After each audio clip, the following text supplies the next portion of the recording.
at the start of spring break on a day that actually has a breath of spring to it, which is just wonderful. And thank you so much for coming. I'd like to welcome you on behalf of the Hemingway Literary Center and Melville's Marginalia Online, and to introduce the man at the helm of Melville's Marginalia Online, Professor Stephen Olsen-Smith. He's been a member of Boise State's English faculty since earning his PhD at the University of Delaware in 1999.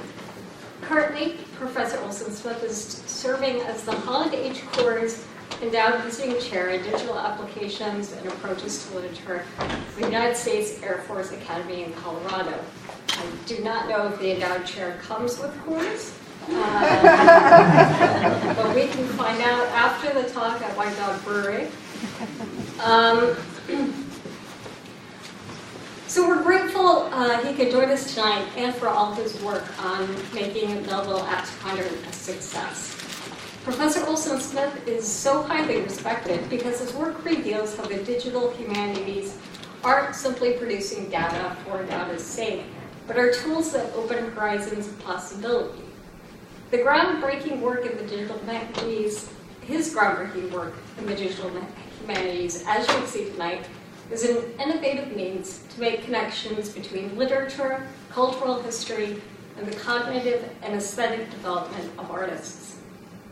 As general editor of Melville's Marginalia Online, Professor Olsen-Smith is responsible for documenting the dispersal and recovery of the Library of Urban Melville, whose holdings numbered some 1,000 books at the time of his death in 1891. The project also edits and displays Melville's markings and annotations in surviving volumes, including recently discovered books, as well as significant erased evidence unknown to scholars in pre-digital generations. It is an invaluable resource for scholars around the world and a fascinating rabbit hole for those of us who are Melvillian enthusiasts. Professor Olsen-Smith's scholarship is deeply impressive, but I would be remiss not to also point out what an influential and passionate teacher he is, both in the classroom and as a mentor. Professor Olsen-Smith has created multiple digital humanities projects here at BSU, in which undergraduate student interns are working at the cutting edge of advancing technology and humanities scholarship. And we have some interns here tonight. Would those interns please stand just for a second and be recognized? This is Cheyenne, Noelle, Courtney, and Tori.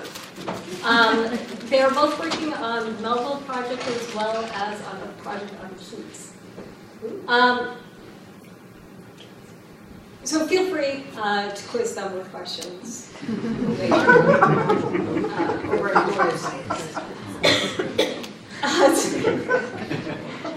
Through intimate, collaborative work, interns learn to see themselves as fellow scholars and are empowered to undertake original scholarship. For students who participate in Professor Olsen-Smith's digital humanities research, the skills of close reading, analysis, and critical framing are made newly relevant for evolving contemporary technologies. I can attest to this. As Steve's regrettable absence this year has nonetheless been a boon for myself personally, since I've been meeting weekly with his interns, Cheyenne and Noelle, to discuss their work and have conversation about Melville's writing. For me, it's proven to be a master class, not only in Moby-Dick, but also in the digital humanities that has fundamentally changed my research and pedagogy in inspiring ways. Our internship meetings this past year have taken place in the little MMO office, where Steve's congenial presence Skypes in on a massive screen, helping us to navigate the annotating and our discussions. So it is a real pleasure to welcome the man in the flesh tonight. Oh, Captain, my Captain. Let's have a round of applause for Steve.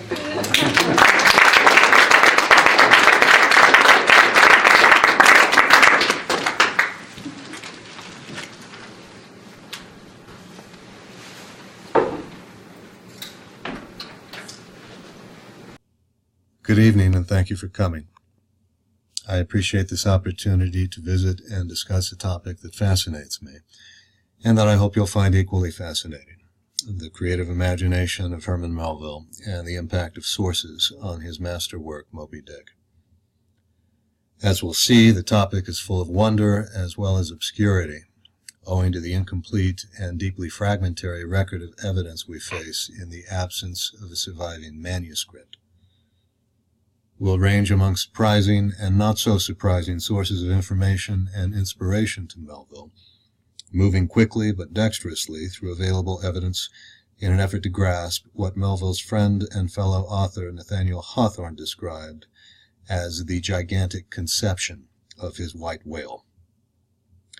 In this mode of delivery, I'm not going to spend time alluding to scholarship other than my own, which encompasses most of the discoveries and insights I'll be sharing, but I want to acknowledge from the start that I stand on the shoulders of giants, including my former teacher, Herschel Parker, for biographical insights, Harrison Hayford and Merton M. Seals, Jr., each of whom mentored me in his retirement, for Melville's compositional and reading practices, Willard Thorpe and Dorothy Finkelstein, whom I did not have the honor to know, for Melville's source use and his interest in ancient Assyrian subject matter, and my friend and collaborator Dennis Marnin of Harvard University's Houghton Library, who will be visiting Boise State on Friday, April 26, next month, to deliver our final invited lecture for Melville at 200. Dennis will be presenting on the only known copy of Moby-Dick owned by a 19th century whaleman, containing hilarious observations in the margins on some of the liberties Melville took with his subject, as well as annotations addressing significance in the text that has completely eluded modern editors and scholars. So that is not to be missed, and it should also provide a welcome counterweight to some of the somber aspects of the subject I'm addressing this evening. Finally, I want to thank Eric Rewitzer of Three Fish Studios in San Francisco for his permission to use his stunning artwork here in promoting the present talk and in the presentation itself. Scholars frequently point to Melville's third book, Marty, as the prominent forebear of Moby-Dick, on account of the earlier work's philosophical subject matter and intellectually ambitious character. Marty represented a radical departure from the popular nature of his first two books, Typee and Omoo, and it failed in the marketplace, compelling Melville to recoup his standing with two books he considered potboilers, Redburn and Whitejacket, both of which he wrote at white heat in the summer of 1849 in the wake of Marty's failure. In surviving letters, Melville disparaged the books as two jobs which I have done for money, being forced to it, as other men are to sawing wood. Being books, then, written in this way, my only desire for their success, as it is called, springs from my pocket and not from my heart. So far as I am individually concerned, and independent of my pocket, it is my earnest desire to write those sorts of books which are said to fail.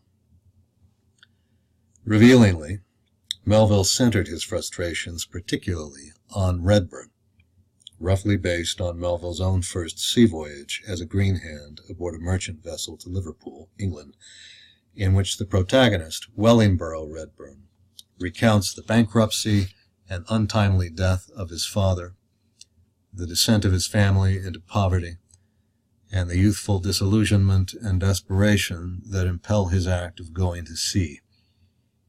Melville's eldest brother Gansevoort, on whom the family had long placed its hopes for recovered stability and standing, had died in 1846. That loss, combined with the reverse of his own professional fortunes in 1849, awakened a tragic sense not present in Melville's previous writings. In Chapter 30 of Redburn, with the protagonist having arrived in Liverpool, Melville suddenly disrupts the book's youthful narration and point of view by having Redburn meditate as an adult on his dead father's copy of an old guidebook he had brought with him on the passage, The Picture of Liverpool, or Stranger's Guide. This is an actual book to which Melville clearly had access, probably from the library of his own late father, but not known to survive, long acknowledged by critics for its symbolic importance in the novel. Repeatedly disappointed as he finds that the Liverpool locations described by the guidebook, haunts once hallowed by his late father's presence, have all disappeared, the young Redburn is compelled to acknowledge the thing that had guided the father could not guide the son. But my focus here is on the physical description of the guidebook and the narrator's reflections upon it. It was a curious and remarkable book, and from the many fond associations connected with it, I should like to immortalize it, if I could. These words give rise to a humane emphasis on identity and impermanence that recurs in the chapter, as Redburn attempts to describe the book, as he says, from the life. But with these yearnings we are never far from the reality of death, poignantly invoked by the presence of childhood scribblings surrounding his dead father's autograph on the book's flyleaf. The handiwork of my brothers and sisters and cousins, and the hands that sketched some of them, are now mouldered away. This heightened connection of our deepest and most heartfelt associations to physical erosion, the loved ones are referred to not just as dead and gone, but mouldered, reflects Melville's intensifying awareness in 1849 of the frailty of being and the inherently tragic outcome of human sympathies. As he states of the volume in a pitch of emotion, "Dear book, I will sell my Shakespeare and even sacrifice my old quarto Hogarth before I will part with you. Yes, I will go to the hammer myself ere I send you to be knocked down in the auctioneer's shambles. I will, my beloved, old family relic that you are, till you drop leaf from leaf and letter from letter. You shall have a snug shelf somewhere, though I have no bench for myself." The passage is one of only two in the book that reveal the narrator, years after his first voyage, remains financially insecure and anxious about his prospects in the world. He anticipates the book's dismemberment with an air of fatality, for he can pledge only to house the book as it decays, not to halt its decomposition. The pained but resigned sense of inevitability pervades the chapter. Intensifying matters, the book's deterioration has been hastened by wanton abuse.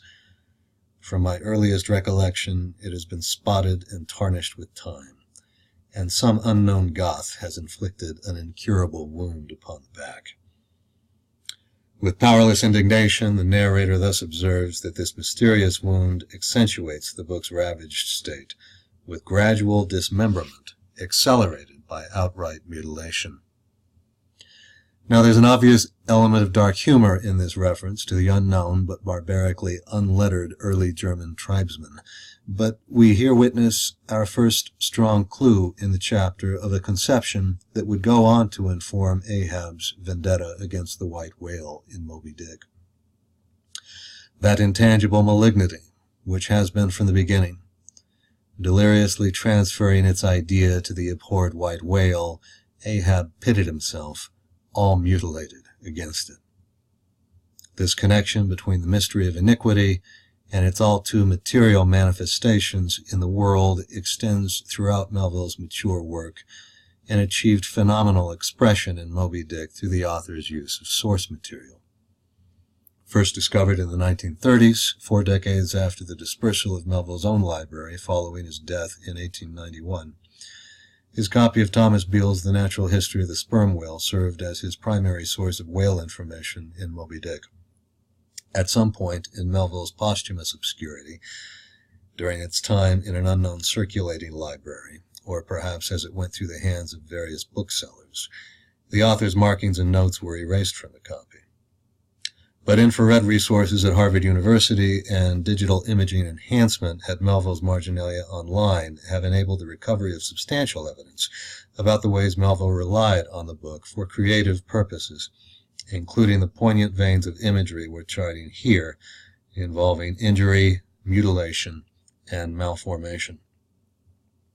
In Beale, he inscribed a small circle to the left of the passage here, explaining that a whale perfectly blind was taken by Captain William Swain, of the Sarah and Elizabeth whaler of London, both eyes of which were completely disorganized, the orbits being occupied by fungus masses protruding considerably, rendering it certain that the whale must have been deprived of vision for a long space of time.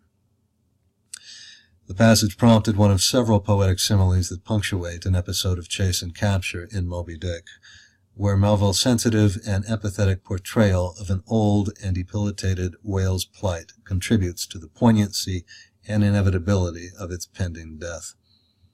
As the boats now more closely surrounded him, the whole upper part of his form, with much of it that is ordinarily submerged, was plainly revealed. His eyes, or rather the places where his eyes had been, were beheld. As strange misgrown masses gather in the knotholes of the noblest oaks when prostrate, so from the points which the whale's eyes had once occupied now protruded blind bulbs, horribly pitiable to see. With another simile elucidating the whale's physical condition, the motif of mutilation is gradually developed and culminates with the mystery of its origins. As an overladen Indiaman bearing down the Hindostan coast with a deckload of frightened horses careens, buries, rolls, and swallows on her way, so did this old whale heave his aged bulk, and now and then partly turning over on his cumbrous rib ends, expose the cause of his devious wake in the unnatural stump of his starboard fin. Whether he had lost that fin in battle, or had been born without it, it were hard to say.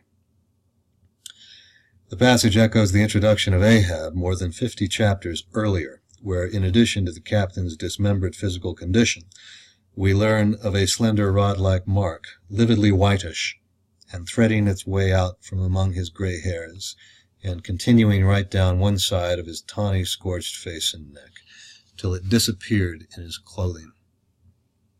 After it is compared to the perpendicular seam sometimes made in the straight, lofty trunk of a great tree, when the upper lightning tearingly darts down it, leaving the tree still greenly alive, but branded, the origin of the mark on Ahab's face is a source of dispute to the sailors and a problem to the narrator. Whether that mark was born with Ahab, or whether it was the scar left by some desperate wound, no one could certainly say. As with the condition of the blighted whale, the mysterious source of the mark adds a penumbra of dark romantic intrigue to old Ahab as a character.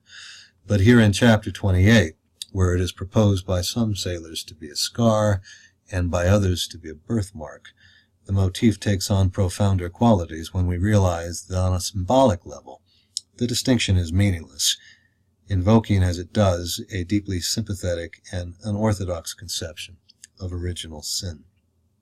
In support of this reading, we can turn to Whitejacket, the immediate forebear of Melville's whaling book, for another branch of the thematic pattern in question.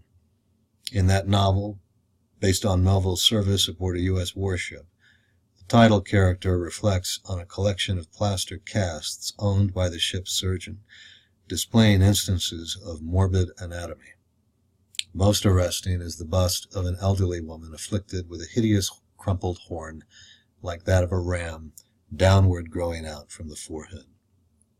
At first repelled by the cast, with commiseration and empathy similar to those bestowed on the blighted whale in Moby-Dick, the narrator reflects profoundly on the implications of the subject's condition. Your whole heart burst with sorrow as you contemplated those aged features, ashy pale and wan. The horn seemed the mark of a curse for some mysterious sin, conceived and committed before the spirit had entered the flesh. Yet that sin seemed something imposed and not voluntarily sought, some sin growing out of the heartless necessities of the predestination of things, some sin under which the sinner sank in sinless woe. This reference to heartless necessity, prelusive of Ahab's quarrel with God, is finally encapsulated in a climactic epic simile on the death of the blighted whale in Moby-Dick. Returning to erase Marginalia in Melville's copy of Beale's The Natural History of the Sperm Whale, we find a heavily marked description of one of the animals in its death throes. As the life's blood gurgled thick through the nostril, the immense creature went into his flurry with excessive fury. The boats were speedily sterned off, while he beat the water in his dying convulsions with a force that appeared to shake the firm foundation of the ocean. Along with applying to the passage a marginal score and the now familiar circle, Melville responded by drafting a comparison of the whale's dying spout to a declining fountain, later working the simile, richly elaborated, into his account of the blighted whale. It was most piteous, that last expiring spout, as when by unseen hands the water is drawn off from some mighty fountain, and with half-stifled, melancholy gurglings the spray column lowers and lowers to the ground. So the last long dying spout of the whale. Here Melville's addition of the unseen hands is noteworthy for the sense of deliberative agency that accompanies the image, paralleling our previous examples and corresponding to Ahab's belief that the world is presided over by an inscrutable malice, indifferent to the suffering of its creation and maddeningly aloof from entreaty and accountability. Now, it should be emphasized at this point that from Redburn to Moby-Dick, we are tracking the development of an idea. And I'd like to again quote Nathaniel Hawthorne's 1851 description of Melville shaping out the gigantic conception of his white whale, quote unquote. As we all know, the white whale is large, but it's the conception that Hawthorne describes there as gigantic, connoting its symbolism, its philosophical and religious import, and its status as a trope well beyond anything Melville had yet achieved, but nonetheless one forecast in brief episodes of surreptitious profundity in Redburn and Whitejacket, where we witness the incubation of themes that will burst into being with the composition of Moby-Dick, including its most significant passage, to which we'll turn in a moment, again by way of Redburn. Like the elderly state of the horned woman, the blighted whale's agedness is particularly emphasized in the episode of Chase and Capture, a conceit typified by the crew's discovery of a stone lance head in its body, with the flesh perfectly firm about it. Who darted that stone lance, wonders the narrator, and when? The question parallels Redburn's attention to the guidebook section on Liverpool's antiquities, and where his private emotional experience in the chapter begins to blend with a sense of universal human destiny. As I now fix my gaze upon this faded and dilapidated old guidebook, bearing every token of the ravages of near half a century, and read how this piece of antiquity enlarges like a modern upon previous antiquities, I am forcibly reminded that the world is indeed growing old, and am filled with a comical sadness at the vanity of all human exaltation. Material and textual features of the book now reflect Redburn's vision of humanity and commence the book's most suggestive forecast of Moby-Dick. Visualizing New York City's future inhabitants traveling southward to exhume its present environs, Melville constructs a trope of archaeological descent and excavation that lays bare the cyclical decline of all civilization. Even as this old guidebook boasts of the, to us, insignificant Liverpool of 50 years ago, the New York guidebooks are now vaunting of the magnitude of a town whose future inhabitants, multitudinous as the pebbles on the beach, and girdled in with high walls and towers, flanking endless avenues of opulence and taste, will regard all our Broadways and Boweries as but the paltry nucleus to their Nineveh. Melville was familiar with the ancient Assyrian Empire and its city from biblical and historical sources, but its appearance here signals his awareness of Austin Henry Layard's excavations of the ancient palace of Nimrud outside of Mosul in modern-day Iraq.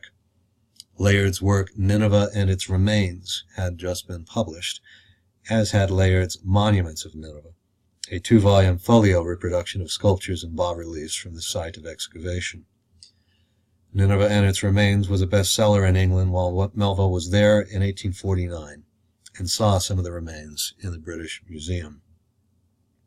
Melville's explicit association of Nineveh with Layard appears in Whitejacket, where in Chapter 85, The Great Massacre of the Beards, a cohort of veteran sailors refused to obey a general order mandating the shaving of facial hair following long months at sea of unrestricted growth. Defiance for which the elder sailor and chief objector Ushant is stripped to the waist and flogged for his refusal to obey orders. At the point of reckoning, in the build-up to this act of shipboard brutality, Melville invokes Layard's discoveries as a means of ennobling Ushant and the other dissidents.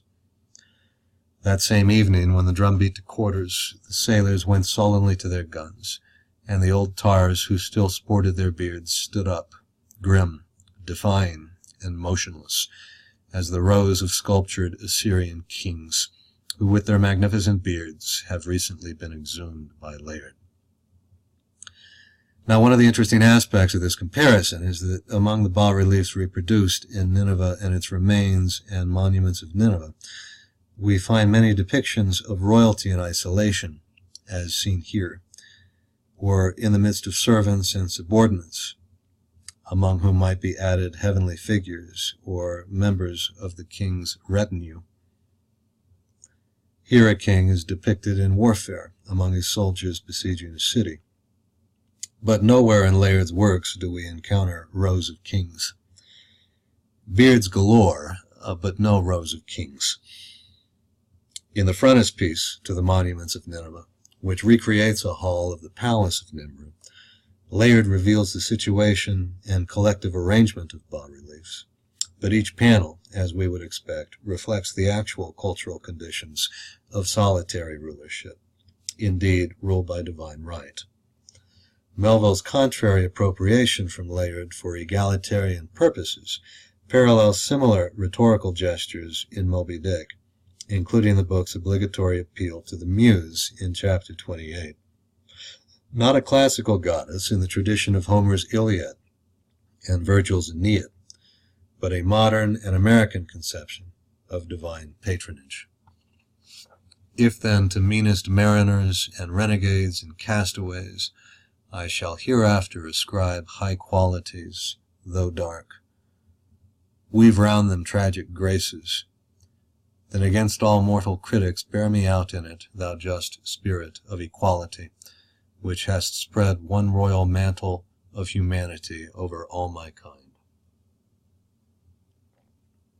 In furtherance of this theme, Melville ponders the challenge posed by his protagonist and the absence of traditional forms of characterization available to him as he endeavors to write the nation's first prose epic. Ahab, my captain, still moves before me in all his Nantucket grimness and shagginess, and in this episode touching emperors and kings, I must not conceal that I have only to do with a poor old whale hunter like him, and, therefore, all outward majestical trappings and housings are denied me. O Ahab, what shall be grand in thee, it must needs be plucked at from the skies, and dived for in deep, and featured in the unbodied air. Now, Melville might just as accurately have added dug for in the earth, even if it doesn't quite rise to the grandeur of the rhetoric on display here. For with additional inspiration from Layard, the imagery employed by Melville in the metaphor of descent and excavation in Chapter 30 of Redburn will become in Moby-Dick an extended psychological conceit sounding the genealogy of human dignity and the depths of Ahab's outrage. Shifting to directly address the reader in his account of Ahab's dismemberment by Moby-Dick and the insanity that follows it, Melville suggests that if we truly wish to understand Ahab's outrage and motives, we ourselves must descend to where far beneath the fantastic towers of man's upper earth, his root of grandeur, his whole awful essence sits in bearded state, an antique buried beneath antiquities, enthroned on torsos. So with a broken throne the great gods mock that captive king. So like a caryatid he patient sits, upholding on his frozen brow the piled entablatures of ages.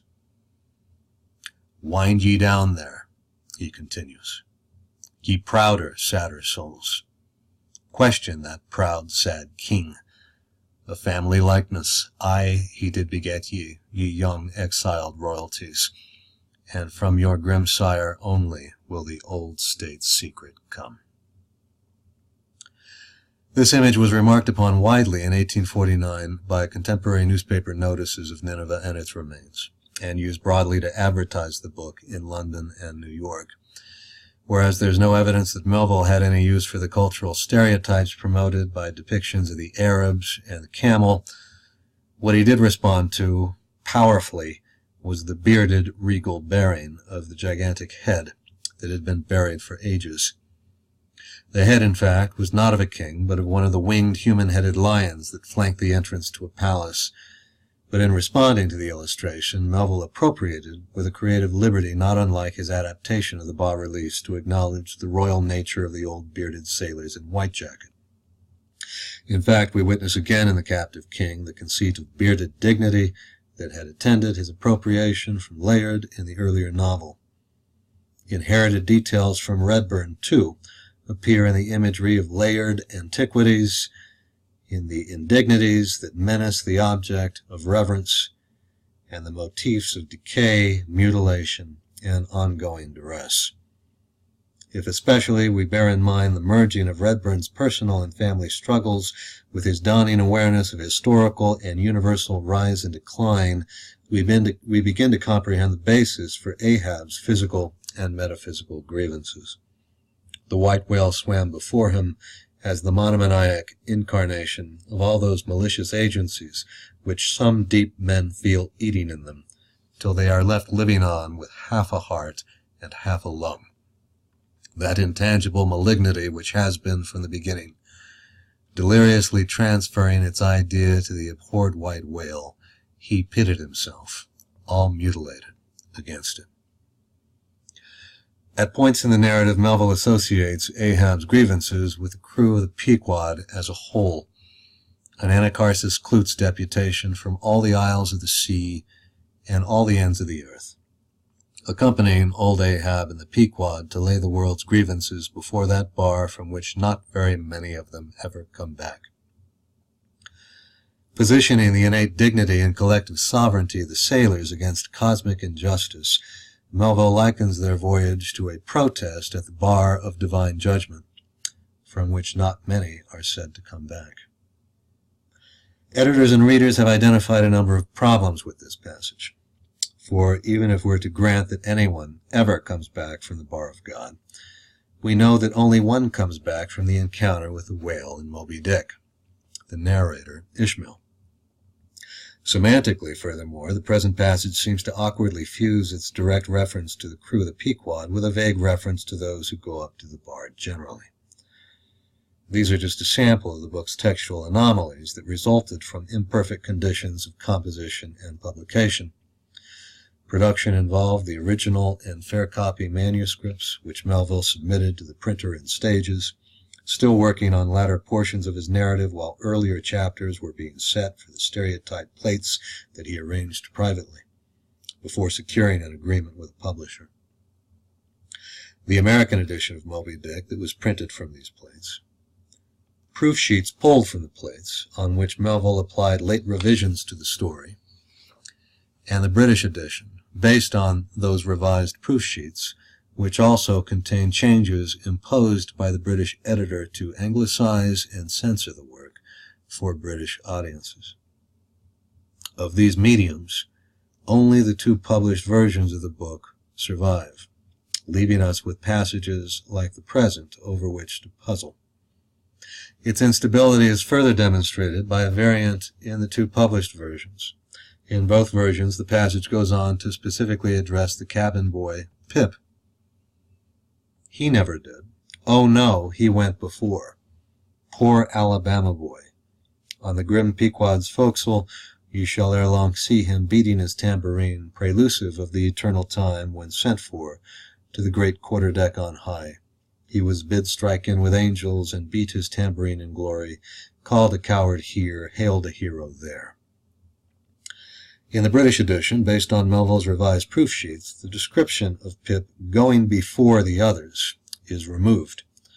This evidence has led scholars to speculate that in an earlier version of Melville's conceptions, Pip literally drowned ahead of the book's final catastrophe, an event Melville revised into the metaphorical drowning undergone by Pip in the published version, after he leaps in fear from a whaleboat and is driven insane by the intense solitude he experiences alone in the ocean. Most modern editors observe that cancellation, assuming it to fulfill Melville's intentions for the passage. Most have also let stand the awkward passage we've discussed. The first Norton critical edition of Moby-Dick, apparently recognizing that the proper antecedent to them is the deputation of sailors, silently amended come to came, but in subsequent editions it has observed the wording in the American and British editions.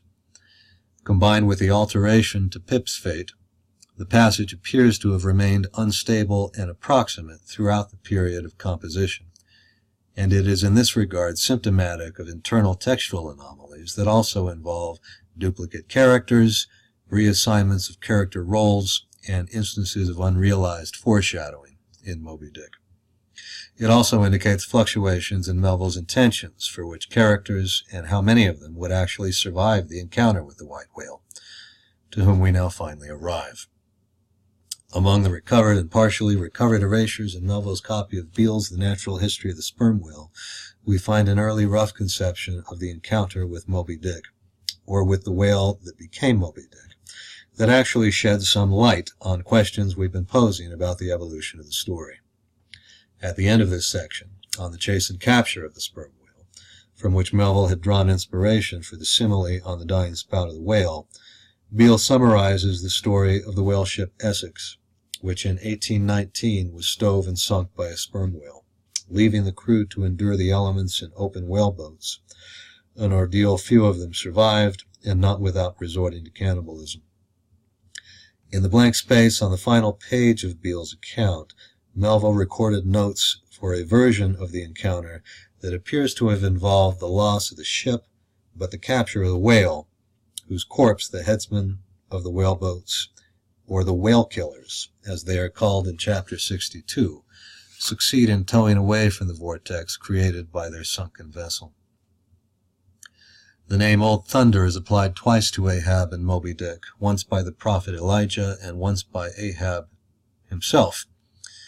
But it is actually more descriptive of the joint owner of the Pequod, Captain Peleg, who blusters and swears while piloting the ship out of harbor in Chapter 23, where in some respects Peleg is depicted as though he is the lone commander of the Pequod before Melville craftily maneuvers him off the ship and into the pilot boat, not depicting Ahab's presence on the ship until 5 chapters later. My reading of Peleg at the end of the erased notation is conjectural, but it's based on what I've been able to make out of letter forms in the erasure. If accurate, it suggests Peleg was indeed the original captain figure of the story, depicting him as present near the story's conclusion, whereas he is dismissed and supplanted by Ahab early in the published book. The components of the whale's capture in the rough sketch and its indication of multiple survivors have precedent in Melville's known sources. Melville's long-established model for the white whale is Jeremiah Reynolds's Moby-Dick, a magazine story first published in 1839, including the whale's color, the wrenched and rusted harpoons in its back from numerous encounters with whale hunters, and the malicious intelligence attributed to it by sailors. Moby-Dick was a conventional adventure tale with predictable plot devices, including the fright experienced by a young harpooner who loses his nerve encountering the legendary whale for the first time. He regarded him as he had heard him described in many a tough yarn during the middle watch, rather as some ferocious fiend of the deep than a regular-built, legitimate whale. Judge then of his trepidation on beholding a creature answering the wildest dreams of his fancy, and sufficiently formidable, without any superadded terrors, bearing down upon him with thrashing flukes and distended jaws. In Reynolds's tale, crew members overcome their fright and capture the whale, providing a pretext for the early scenario roughed out by Melville in his Marginalia to Beale. But in transcending its source, early or late, Melville transformed the present conception in Reynolds into a basis for the conflict between creature and creator that we've observed him generating from other sources. Adopting Reynolds' cue to the reader, Melville alters its emphasis on fear and trepidation to grounds for cosmic grievance and outrage. Judge, then, to what pitches of inflamed, distracted fury the minds of his more desperate hunters were impelled, when amid the chips of chewed boats and the sinking limbs of torn comrades, they swam out of the white curds of the whale's direful wrath into the serene, exasperating sunlight that smiled on as if at a birth or a bridal. Connoting the beauty and serenity of creation, the sunlight here invokes the cosmological argument for a benevolent heaven, while simultaneously spotlighting the world's inherent brutality. Where Reynolds had constructed a trope of faltering manhood to be redeemed through the act of vanquishing the whale, Melville substitutes a scenario of faltering religious faith, imbuing the scene of Ahab's dismemberment with metaphysical significance, leaving his source completely behind him.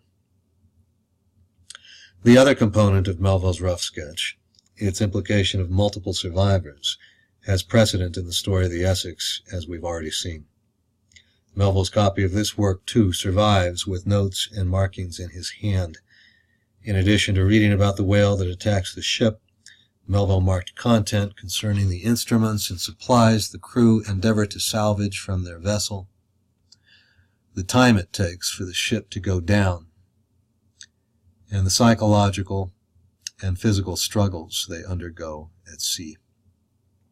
His close attention not only to the catastrophe, but to the actions and ordeals of the survivors at sea suggests the potential of the aftermath as source material. In his copy of Beale, also, Melville encountered the author's account of becoming separated from his own ship when a storm descends, and followed the description of their efforts to land their craft on an island in the midst of the gale. He marked Beale's description of the channel they were forced to navigate, which looked like a marble sepulchre opening its jaws to receive us, quote unquote.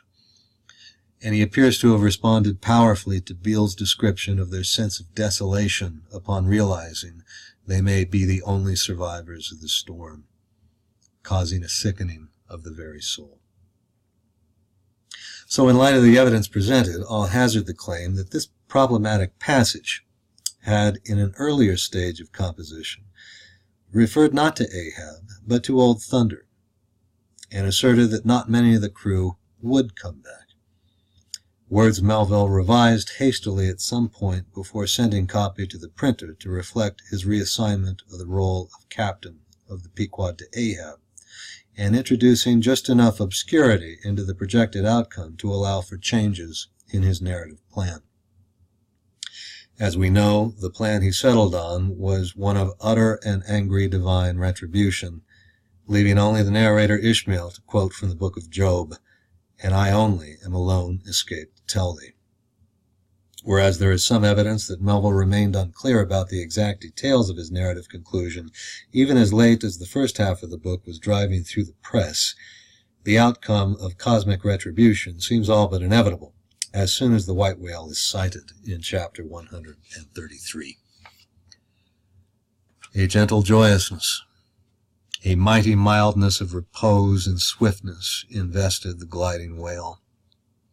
Not the white bull Jupiter swimming away with ravished Europa clinging to his graceful horns, his lovely leering eyes sideways intent upon the maid, with smooth bewitching fleetness rippling straight for the nuptial bower in Crete.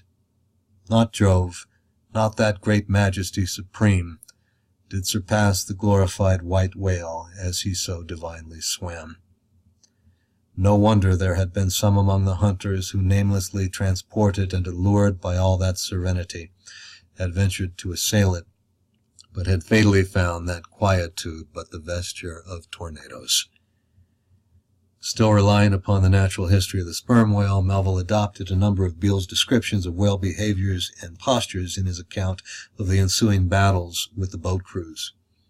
In Beale's chapter on actions of the sperm whale, we find yet another marginal circle alongside the author's description of the perpendicular posture the whale will at times assume, with its head only above the water, a pose they seem to assume for the purpose of surveying more perfectly or more easily the surrounding expanse. What Beale here records as behavior by sperm whales seen from a distance under tranquil conditions, Melville describes as a menacing and combative posture assumed by Moby-Dick in the first encounter after he has demolished the whaleboats. Ripplingly withdrawing from his prey, Moby-Dick now lay at a little distance, vertically thrusting his oblong white head up and down in the billows, and at the same time slowly revolving his whole spindled body, so that when his vast wrinkled forehead rose some 20 or more feet out of the water, the now rising swells, with all their confluent waves, dazzlingly broke against it, vindictively tossing their shivered spray still higher into the air. So in a gale, the but half-baffled channel billows only recoil from the base of the Eddystone, triumphantly to overleap its summit with their scud. The passage alludes to the Eddystone Lighthouse in the English Channel, a popular 19th century emblem of humanity's technological superiority over natural forces, but here in Moby-Dick overtopped by the vertically ascendant scud as a testament to nature's ultimate supremacy, symbolizing the archetypal conflict at hand and foreshadowing its ultimate outcome. Elsewhere in Actions of the Sperm Whale, Melville marked Beale's description of breaching, whereby whales hurl themselves bodily above the surface of the sea and fall back upon the surface in an eruption of foam and spray. As with his description of whales assuming their perpendicular postures in a tranquil setting, Beale's theory that whales breach to rid themselves of various animals that infest their skin simply would not do for the purpose at hand. Having countered in the margins of natural history and in the text of Moby-Dick that breaching may be an act of defiance, a theory evidently inspired by Beale's own report that whales often breach when they have escaped pursuit, Melville depicted the action as follows in the final chapter of Moby-Dick. A low rumbling sound was heard, a subterraneous hum, and then all held their breaths, as, bedraggled with trailing ropes and harpoons and lances, a vast form shot lengthwise but obliquely from the sea.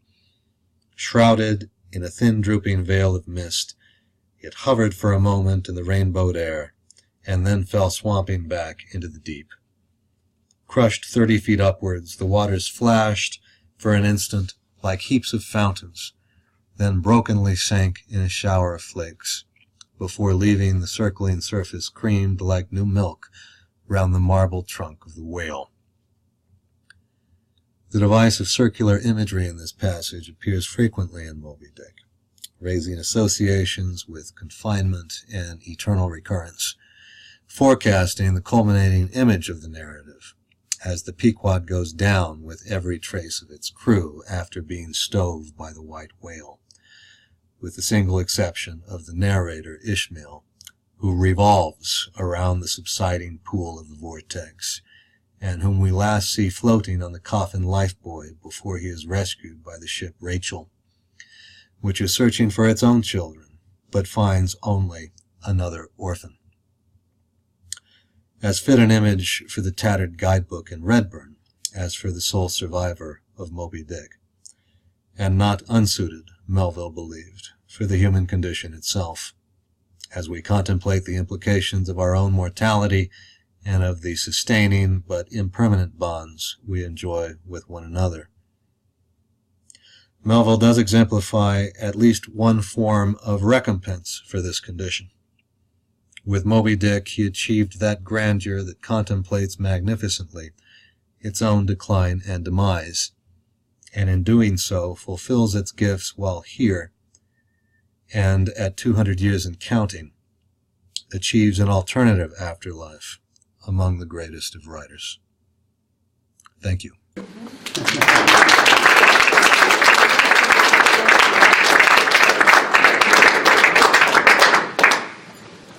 think I get the record for the longest lecture delivered so far. But I'm happy to hang around for questions and observations if any of you have any. Mark? Thank you for that very entertaining talk. It may have been long, but it didn't feel that way. Thank you very much. Well engaged. So in Moby-Dick, there's many, many passages of the technical aspect of fishing for whales. Is Beale the main and only source of that knowledge, or did he have a whole consortium of books that he... Thomas Beale's Natural History of the Sperm Whale was Melville's primary source for cetological information in Moby-Dick. But as he put it in his chapter in cetology, I have swum through libraries, and he rated as many sources as he could in New York and Pittsfield libraries, as well as books that he was able to require for his own personal library. The unique thing about Beale is that it is the only one of these books that survives heavily marked and annotated in his hand. For a writer who relied so heavily on other books, it's deeply ironic that we actually have very few of them known to be extant. We know about the others because, as you undoubtedly recognize from some of these appropriations, it's usually pretty clear what passage he's drawing from.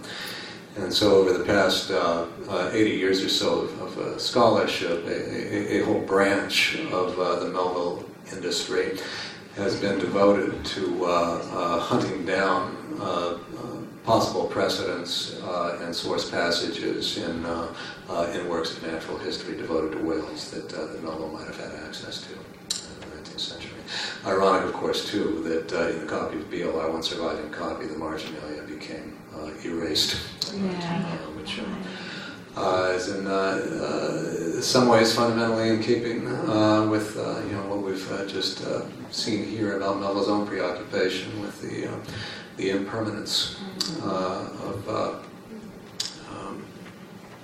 all matter and our ability to understand it, and the borrowed time we're on in life. Yes? On the cetology, in that chapter, it's wrong, or at least I think it's wrong, in terms of how he categorizes whales. Did he get that from Beale, or is that... No, that's all Melville, Okay. and you're right. It's ludicrously wrong to taxonomize whales according to book sizes instead of according to actual marine science. That was his contribution to taxonomy, and very much in keeping with his very fond preoccupation for books as images, as material objects, as well as sources of information. So Beale himself doesn't go off on that kind of... No, he doesn't. In fact, in the cetology chapter, Beale makes a point of quoting Beale's refusal to attempt to taxonomize whales, thereby generating more thunder for himself and coming up with this wonderful bibliographical solution to the problem of whale classification. Yeah.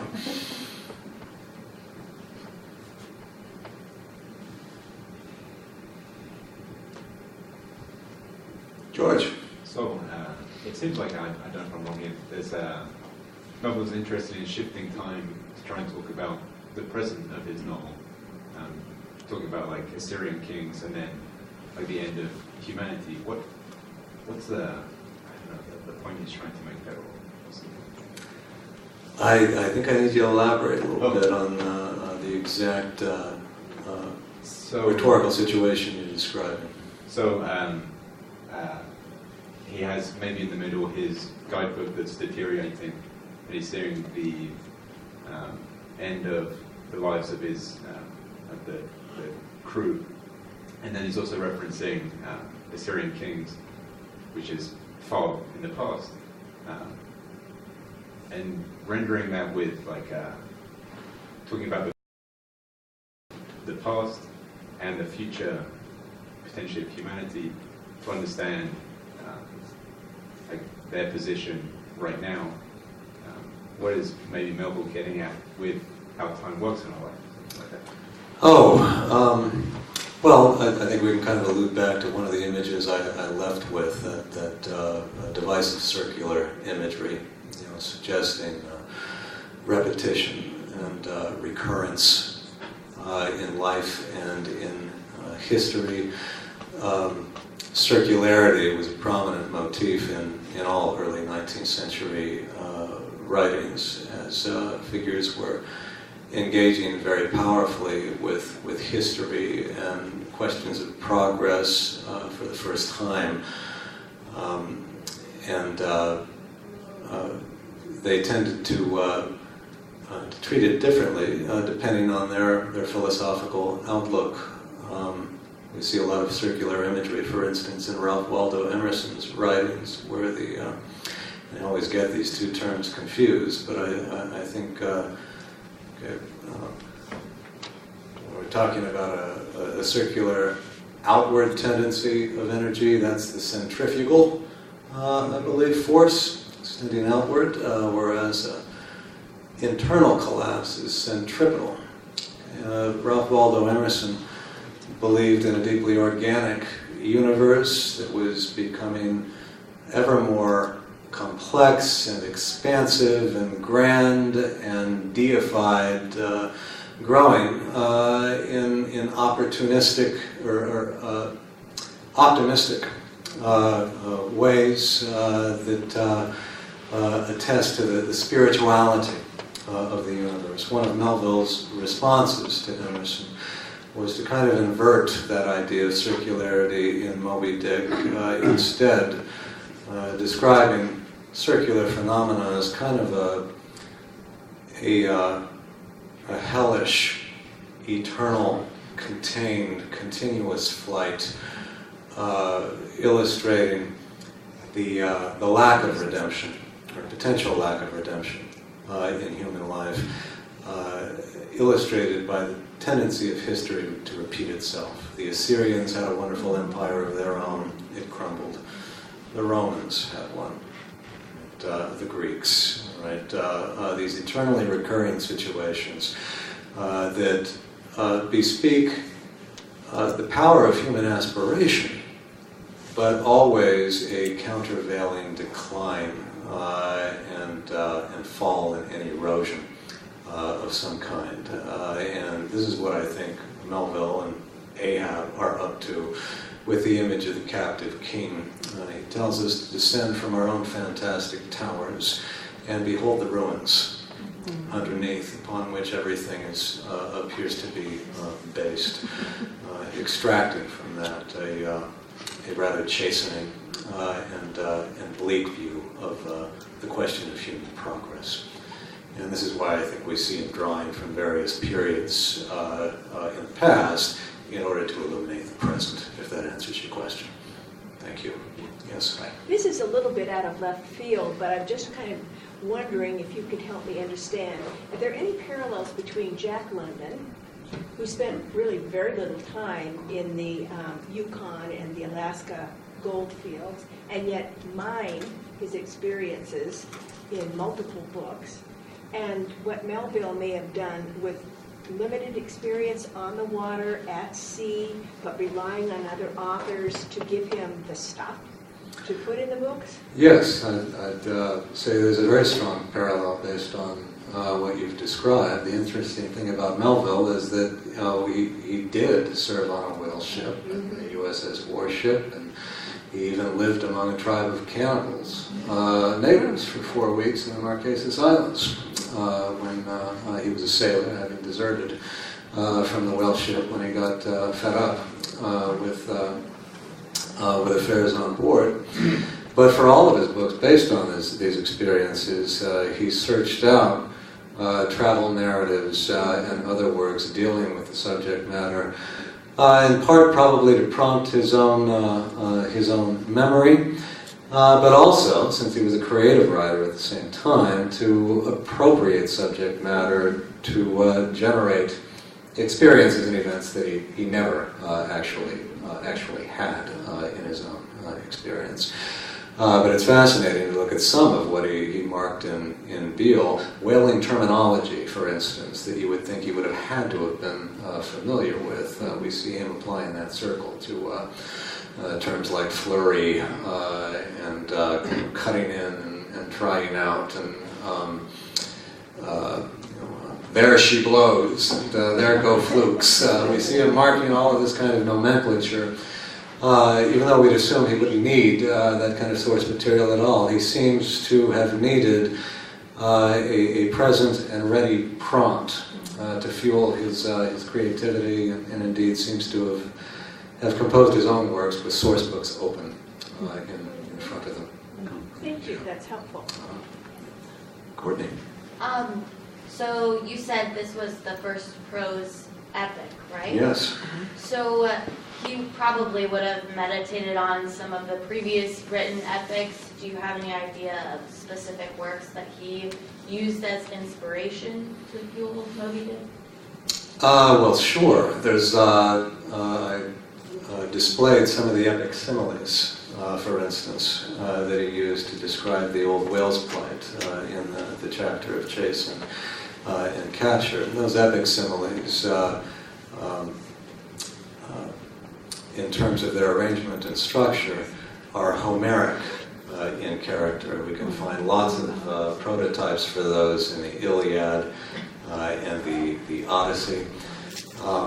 Similarly, many of the epic similes and epic conventions in Moby-Dick, it's interesting to note, include imagery and description of rural, pastoral sorts of environments. This is an epic set on the open sea, but Melville is constantly alluding to fields and forests and ponds and glades, and we find similar imagery in Homer as well. And fortunately, Melville's copies of the Iliad and the Odyssey are two of the books that do survive from his library. Acquired those after the composition of Moby-Dick, but we know he had access to other translations of Homer while he was writing, and it seems pretty clear that he was consciously drawing inspiration from Homer, from Aeneid. His copy of Paradise Lost, a later English epic, survives heavily marked and annotated with lots of parallels and comparisons to Milton's account of Adam's fall and the war between Satan and heaven. His copy of Spenser's The Faerie Queene survives heavily marked. It's his father's copy, actually, that he inherited. And so he had plenty of precedents at his disposal, and I think was very conscious of attempting to do something new that would at the same time be recognizably grounded in the grandiosity of the epic tradition, complete with its own appeal to the muse and other aspects of epic literature. Dory? I think that's a really interesting point that you bring up as far as like Melville strive to do something new while staying familiar, because it brings back to that circular idea that he plays so much with as like a trap in his narrative of like we exist only in this circular way and we can't really get out of it. And Paradise Lost is also like interesting that he read and that his Marginalia survives, because that circular idea being almost like the human burden reminded me of Dante's Circles of Hell. And so I wonder... His copy of Dante survives too. I just wonder how, like, because it's quite a grim book, I wonder how closely he studied Milton and Dante's hells to sort of come up with this idea of humans existing in this entrapment of time. Well, he was deeply preoccupied with the history of literature that preceded him.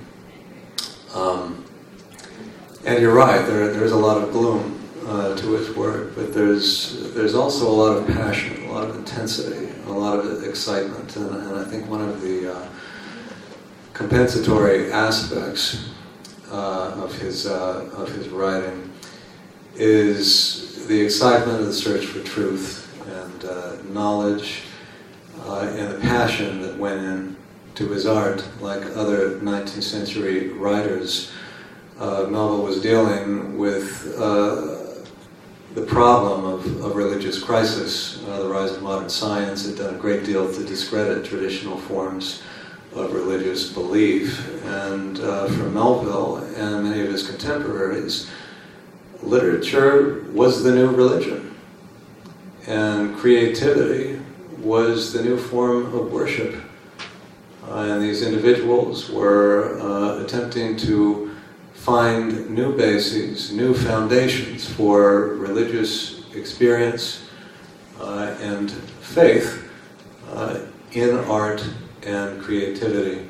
And one of his letters to Nathaniel Hawthorne, Melville famously declares, "Knowing you persuades me more than the Bible of our immortality."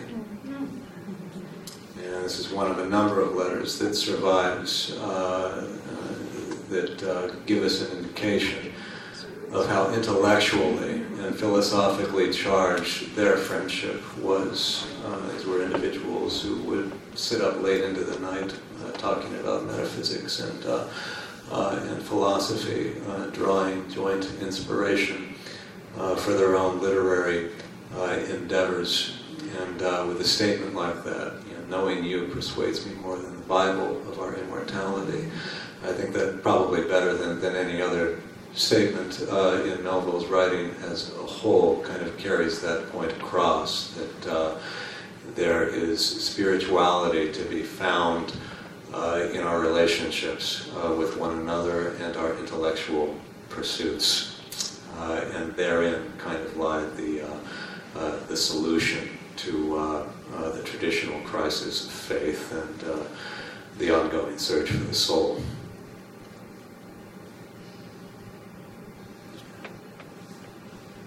Yes. I hope I have my dates right here, but in his library, did he have a copy of 2 Years Before the Mast? Did he use that book at all? We have to assume that he did. He reports having read 2 Years Before the Mast to Richard Henry Dana, the author himself. There are a few surviving letters between the two of them, and Melville reports having when having read 2 Years Before the Mast as a youth who was himself crazy to go to sea, he reports having formed a Siamese link to Dana in that letter. And we're seeing an interesting pattern here of Melville kind of like to bare his soul to his fellow authors, aren't we? But his copy doesn't survive, but it's quite obvious that he did read it and was familiar with it. As everyone in the 19th century was. Dana he sort of wrote the Bible of seafaring literature in the 19th century. Not a book read much today, though.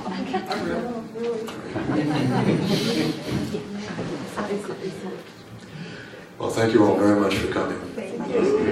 Have a nice evening.